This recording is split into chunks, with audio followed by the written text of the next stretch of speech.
Irfan Rosa. Rosa Yani. Smini Riza. Riza. Oke, terima kasih Bapak Ibu. Kita silakan duduk kembali Bapak Ibu sekalian ya. Selanjutnya saya ingin mengenalkan mata pelatihan kita pada pagi hari ini. Jadi mata pelatihan ini adalah pengantar bangunan hidup cerdas, di mana Bapak Ibu semua tujuan pembelajaran dari ini adalah untuk memahami penyelenggaraan bangunan hidup cerdas. Dan indikatornya adalah Bapak Ibu bisa mengerti tentang definisi bangunan hidup cerdas dan kemudian bisa menjelaskan tentang bagaimana implementasi dari bangunan hidup cerdas. Nah, sebelum masuk ke materi nih Bapak Ibu, kita warming up dulu ya. Silakan Bapak Ibu scan barcode berikut ya. Kemudian silakan mengisi kuesioner yang ada dalam barcode berikut. Ini adalah tentang human error yang sering kita lakukan dalam bangunan hidup cerdas. Nah, ternyata sudah keluar hasilnya nih Bapak Ibu ya. Kita lihat di layar bahwa skornya di sini ternyata cukup tinggi ya. Cukup sering Bapak Ibu melakukan human error pada bangunan gedung. Misalnya apa? Lupa mematikan lampu, lupa mematikan AC, lupa mematikan air, bahkan yang bahaya, lupa mematikan kompor. Dan tahukah Bapak Ibu bahwa human error itu tadi bisa mengkonsumsi energi yang besar dalam bangunan gedung. Dan ternyata 40% energi ini yang digunakan dalam bangunan gedung itu merupakan 40% dari energi yang digunakan di dunia dan juga efek gas rumah kaca. Dan diprediksi ini Bapak Ibu pada tahun 2030 emisi gas rumah kaca ini terus meningkat hingga 2 kali lipat. Untuk mengantisipasi hal tersebut, pemerintah kita menerapkan kebijakan berupa net zero emission pada tahun 2050. Salah satu strategi untuk memenuhi net zero emission ini adalah melalui penyelenggaraan bangunan cerdas. Sampai di sini saya ingin bertanya, adakah Bapak Ibu yang sudah berpengalaman mengelola bangunan gedung cerdas? Belum ya, masih banyak yang belum. Baik,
jendela itu bisa dibersihkan secara efisiensi.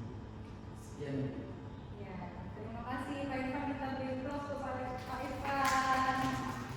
Ya, masukan Pak Irfan ini makin melengkapi lagi ya hasil identifikasi dari kelompok 1. Silakan kelompok 1 kembali ke tempat duduknya. Kita beri applause ya untuk kelompok 1. Nah, setelah berdiskusi Bapak Ibu, tentunya kita semakin memahami ya implementasi dari bangunan hidup cerdas dan juga definisi. Setelah kita berdiskusi, nah saatnya kita masuk ke evaluasi.